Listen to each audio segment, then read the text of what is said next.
Hello students, आज की class में हम defects due to pouring of the milk देखने वाले हैं। चलिए देखते हैं। डिफेक्ट्स ड्यू टू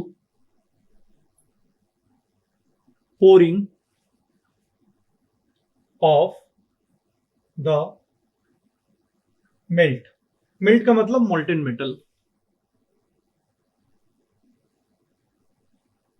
इसमें सबसे पहला आ जाता है मिश्रण।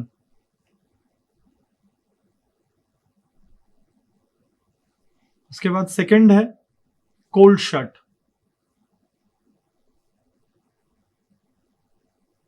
Then third is elephant skin.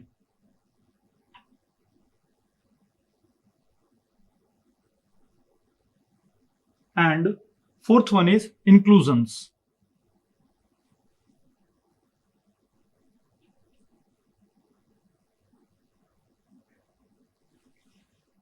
ये सारे defects pouring of the molten metal के कारण होते हैं। जब हमारा मोल्टेन मेटल हम लोग कैविटी में पोर करते हैं, उसके कारण जो डिफेक्ट्स होते हैं उसमें आता है मिश्रण, cold shut, elephant skin and inclusion. तो चलिए फर्स्ट देखते हैं हम लोग मिश्रण। मिश्रण का मतलब होता है कि जो मोल्टेन मेटल हम लोगों ने कैविटी में पोर किया है वो पूरा लास्ट पॉइंट तक पहुंच नहीं पाया है। फॉर एन एग्जाम्पल डायग्राम देखते हैं हम। मान लीजिए ये शेप था हमारे कैविटी का और यहां से हम लोगों ने मोल्टेन मेटल पोर किया। मोल्टेन मेटल आया, लेकिन लास्ट कॉर्नर तक पहुंचने के पहले ही मोल्टेन मेटल हमारा सॉलिडिफाई कर गया, यानी इतना पोर्शन हमारा अनफिल्ड सेक्शन रह गया। So this is our unfilled section.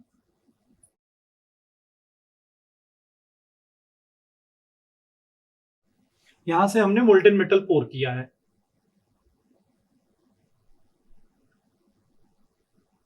Molten metal पोर किया, यहां से आया मोल्टेन मेटल, लेकिन लास्ट कॉर्नर्स तक पहुंचने के पहले ही वो सॉलिडिफाई हो गया, यानी ये जितना स्पेस हम ये देख पा रहे हैं यहां पे हमारा मोल्टेन मेटल नहीं पहुंच पाया है। इस प्रकार के डिफेक्ट को हम लोग मिश्रण बोलते हैं। यानी वो जा रहा था यहाँ पे और वो पूरा कंप्लीट नहीं हो पाया, यानी मिश्रण हो गया। कॉजेस देखते हैं मिश्रण के कॉजेस क्या क्या है। फर्स्ट कॉज है इनसफिशियंट फ्लूइडिटी, यानी फ्लूइडिटी बहुत कम है हमारे मोल्टेन मेटल में, इसलिए वो वहां तक नहीं पहुंच पाया है। इनसफिशियंट फ्लूइडिटी, इसका मतलब ये हुआ कि विस्कोसिटी ज्यादा है। इनसफिशियंट फ्लूइडिटी का मतलब विस्कोसिटी जितनी होनी चाहिए उससे ज्यादा मात्रा में है। दूसरा, अगर इसका पोरिंग टेम्परेचर ज्यादा रहता तब भी ये यहां तक पहुंच जाता, लेकिन पोरिंग टेम्परेचर भी इसका कम है, तो लिखेंगे हम लोग लो पोरिंग टेम्परेचर। लो पोरिंग टेम्परेचर, लो पोरिंग टेम्परेचर के कारण।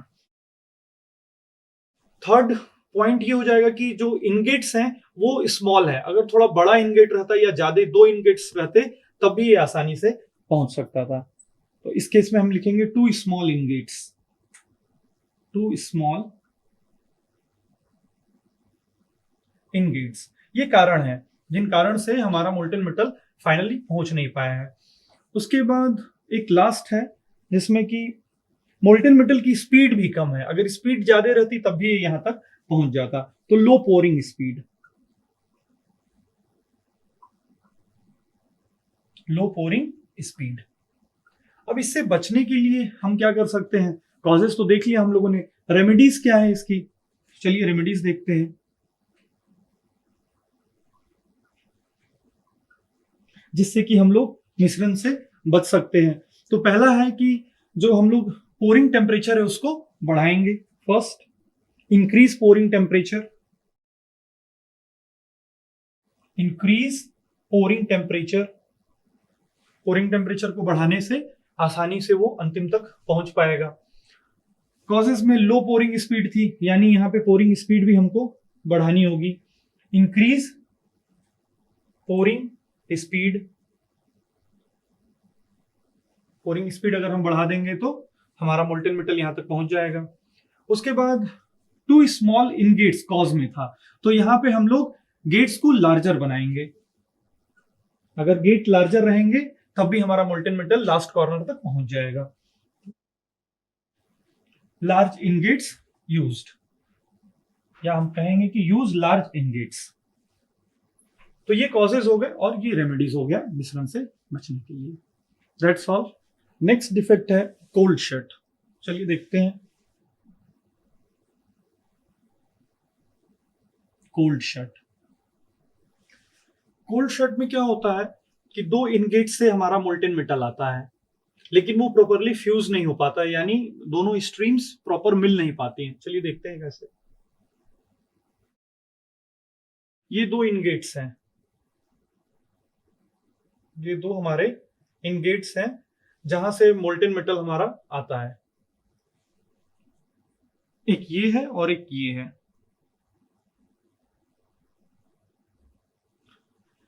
जब हमारा मोल्टेन मेटल दो स्ट्रीम बोले, एक इधर से और एक इधर से आ रहा है, मोल्टेन मेटल आ रहा है हमारा, लेकिन फाइनली क्या होता है, ये फिल होते हुए आता है, इधर से ये फिल होते हुए आता है, लेकिन फाइनली कुछ इस टाइप का हम लोग शेप प्राप्त करते हैं। यानी इसमें ये अनफिल्ड सेक्शन रह जाता है, इतना ये जो सेक्शन है ये अनफिल्ड सेक्शन रह जाता है, जिसकी वजह से हमारा जो कास्टिंग है ये वीक हो जाता है। ये पर्टिकुलर स्पॉट जो है वो वीक स्पॉट हो जाता है। इसी डिफेक्ट को हम लोग कोल्ड शट कहते हैं। ये हमारा मोल्टेन मेटल है, ये जो जा रहा है ये मोल्टेन मेटल है,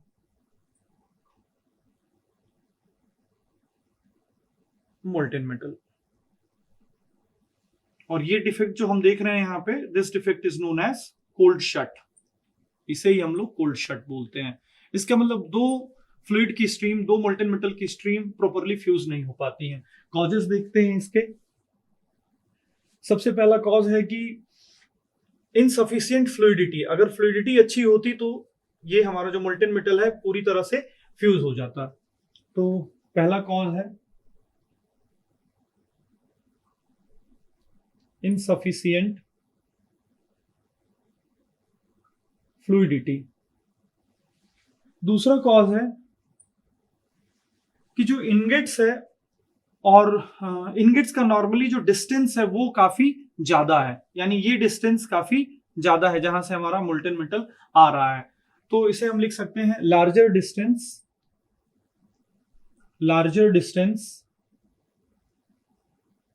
between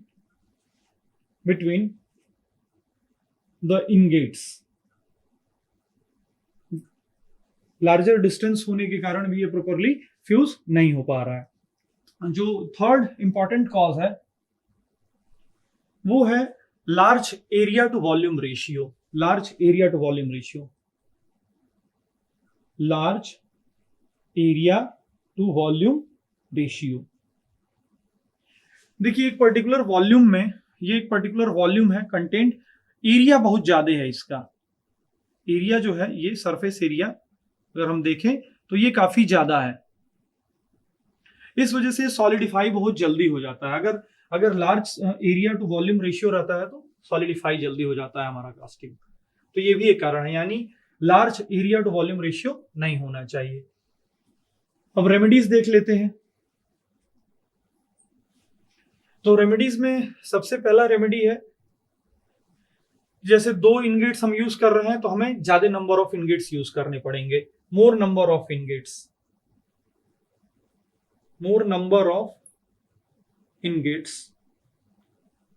should be used. More number of ingots should be used. उसके बाद अगर हम बात करें तो पोरिंग टेम्परेचर हमको इंक्रीज करना पड़ेगा। पोरिंग टेम्परेचर अगर ज्यादा रहेगा तो फ्लूइडिटी उसकी ज्यादा रहेगी तो आसानी से पहुंच पाएगा। तो हाई पोरिंग टेम्परेचर या मोर पोरिंग टेम्परेचर, पोरिंग टेम्परेचर ज्यादा रहेगा तो फ्लूइडिटी ज्यादा रहेगी, फ्लूइडिटी ज्यादा रहेगी तो विस्कोसिटी कम रहेगी, तो बहुत आसानी से यहां तक पहुंच पाएगा। तो ये कॉजेज है हमारे कोल्ड शट के और ये रेमेडीज हैं। नेक्स्ट है एलिफेंट स्किन। एलिफेंट स्किन में बेसिकली मान लीजिए ये हमारा सरफेस है, मान लीजिए ये हमारा कास्टिंग सरफेस है। तो इसमें जो सरफेस होता है, जैसा एलिफेंट का स्किन होता है, लाइंस होती हैं उसमें, उस टाइप का ये दिखाई देता है। इस वजह से इस डिफेक्ट को हम लोग एलिफेंट स्किन बोलते हैं। चलिए कॉजेस देखते हैं इस तरह का डिफेक्ट क्यों होता है। ये थर्ड है हमारा एलिफेंट स्किन। ये इस वजह से होता है कि जो हमारा मोल्टेन मेटल होता है उसमें मैग्नीशियम सिलिकेट का कंटामिनेशन होता है। हम लिख सकते हैं ड्यू टू द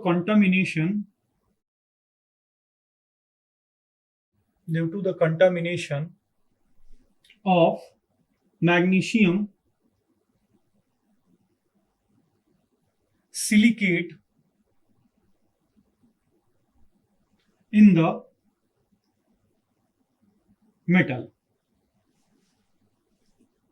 इसमें क्या होता है, जब दो स्ट्रीम्स हमारे मोल्टेन मेटल की आती हैं तो एक सरफेस फिल्म बन जाती है।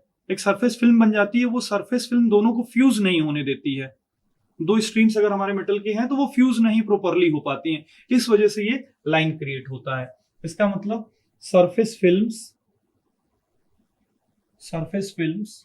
डू नॉट फ्यूज का मतलब मिल जाना एक दूसरे के साथ, डू नॉट फ्यूज प्रॉपरली।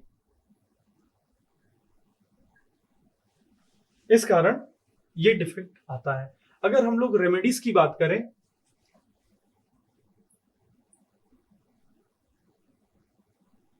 ऐसा इस वजह से होता है कि जो मैग्नीशियम सिलिकेट है वो स्लैग के फॉर्म में हमारे मोल्टेन मेटल से मिल जाता है, तो हमें ये कोशिश करनी चाहिए कि स्लैग को हम लोग रिमूव कर दें। तो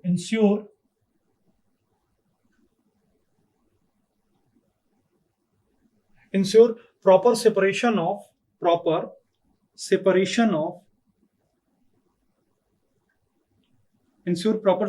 of slag from the molten metal. अगर हम प्रॉपरली सेपरेट कर देते हैं अपने मोल्टेन मेटल से, तो इस प्रकार का जो फ्यूजन में प्रॉब्लम हो रहा है वो नहीं होता है और हम एलिफेंट स्किन के डिफेक्ट से बच सकते हैं। जो फोर्थ डिफेक्ट है हमारा पोरिंग ऑफ मोल्टेन मेटल के कारण, उसे हम इंक्लूजन्स बोलते हैं। चलिए देखते हैं इंक्लूजन्स बेसिकली स्लैग के कारण होते हैं, ऑक्साइड्स के कारण होते हैं और डर्ट्स के कारण होते हैं। जब भी हमारा मेटल ऑक्सीजन के साथ रिएक्ट होकर के मेटल ऑक्साइड बनाता है तो वो स्लैग बनाता है और स्लैग के कारण ये डिफेक्ट क्रिएट होता है। तो मान लीजिए ये कोई सरफेस है हमारा, तो सरफेस के अंदर ही छोटा सा एक डेप्थ क्रिएट हो जाता है इस टाइप का, इसे ही हम लोग इंक्लूजन्स बोलते हैं। और ये डेप्थ जो है ये हमारे स्लैग के कारण होता है, स्लैग फॉर्मेशन के कारण या डर्ट फॉर्मेशन के कारण, स्लैग के कारण, डर्ट के कारण या ऑक्साइड्स के कारण हम बोल सकते हैं, ड्यू टू ऑक्साइड्स। तो अगर हम लोग कॉजेस की बात करें कि क्यों होता है हमारा इंक्लूजन्स, तो पहला है ड्यू टू स्लैग।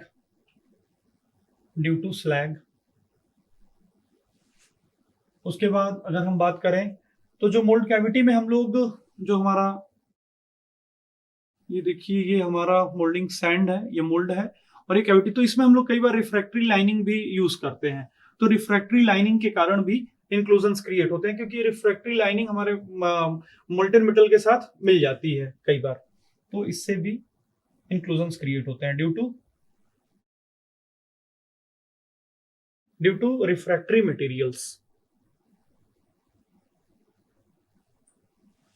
उसके साथ कई बार हमारा मोल्ड इरोजन भी हो जाता है। जैसे मोल्टेन मेटल हमने पोर किया तो यहां से ये इरोड हो गया हमारा मोल्टेन मेटल, ये जो हमारा मोल्डिंग सैंड है ये इरोड कर देता है, मोल्टेन मेटल इसको इरोड कर देता है, यानी ये सरफेस हमारा डिस्टर्ब हो जाता है, तो इसके कारण भी होता है।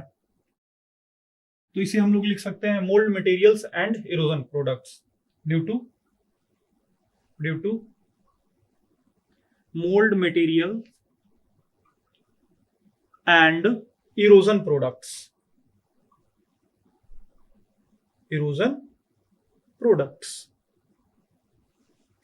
अब चलिए देखते हैं इंक्लूजन्स के कारण हमारे कास्टिंग में क्या क्या परेशानी आती है, अगर हम ये देखें तो how inclusion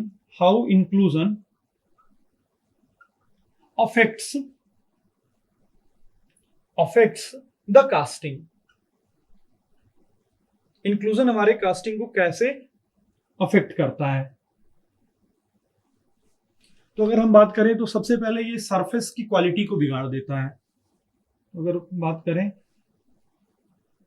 poor surface quality, या हम इसे कह सकते हैं डिटोरियोरेशन ऑफ सरफेस क्वालिटी। सरफेस की क्वालिटी खराब हो जाती है। उसके बाद पुअर मैकेनिकल प्रॉपर्टीज भी अच्छी नहीं होती हैं। पुअर मैकेनिकल प्रॉपर्टीज,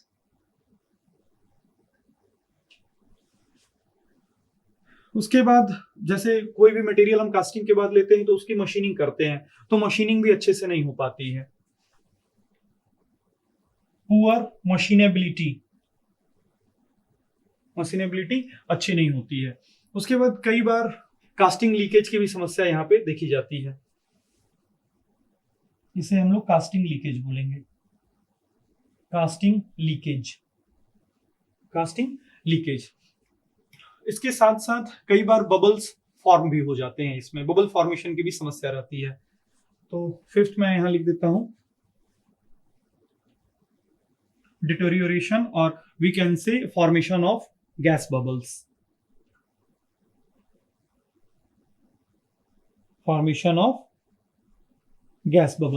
तो ये सारे हमारे अफेक्ट हो गए कास्टिंग के ऊपर। Poor surface quality, mechanical property अच्छी नहीं रहेगी, मशीनेबिलिटी अच्छी नहीं होगी, कास्टिंग लीकेज होगा और गैस बबल्स का फॉर्मेशन होगा। अब हम रेमेडीज की बात करें, अगर रेमेडीज की कि किस तरह से इन सारी चीजों से बचा जा सकता है। अगर रेमेडीज की बात करें तो सबसे पहले हमें ये स्लैग को निकालना होगा। जैसे ही हमारा मोल्टेन मेटल हम पोर करते हैं तो इस स्लैग को हमें रिमूव करना होगा। तो इसे हम कह सकते हैं skimming of molten metal before pouring. Skimming of molten metal को मैं m.m लिख रहा हूं। Skimming of molten metal before pouring. Molten metal को पोर करने के पहले ही हमें स्किमिंग प्रोसेस अप्लाई कर लेना पड़ेगा। उसके बाद अगर हम बात करें तो जो मोल्डिंग सैंड हम लोग इस्तेमाल करते हैं उसकी हॉट स्ट्रेंथ अच्छी होनी चाहिए। अब सेकेंड पॉइंट देखते हैं हम लोग रेमेडीज में, यहां पर लिख देता हूं मैं इसे। अगर हमें इंक्लूजन के डिफेक्ट से बचना है तो हम जो मोल्डिंग सैंड लेते हैं उसकी हॉट स्ट्रेंथ अच्छी होनी चाहिए। तो हम लोग लिखेंगे चूजिंग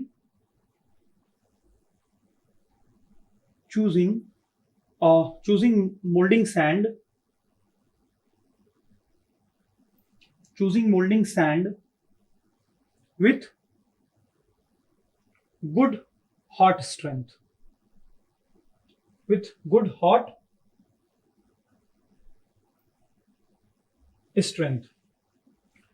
और इंक्लूजन से बचने के लिए कई बार हम लोग सेरामिक फिल्टर भी अपने गेटिंग सिस्टम में लगा देते हैं, तो ये भी लिख सकते हैं। इसमें हम लोग ये पॉइंट ऐड कर सकते हैं, प्लेसिंग ceramic filters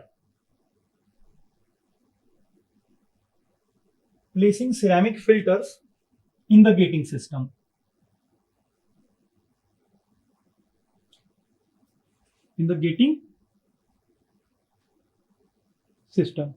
अगर हम लोग सिरामिक फिल्टर अपने गेटिंग सिस्टम में इंस्टॉल कर देते हैं या प्लेस कर देते हैं तो भी हम इंक्लूजन डिफेक्ट से बच सकते हैं। तो आज की क्लास में हम लोगों ने pouring of the molten metal के कारण जो जो डिफेक्ट्स होते थे उन्हें देखा, जैसे मिश्रण, कोल्ड सट, एलिफेंट स्किन और inclusions. So that's all for today's class. Thank you.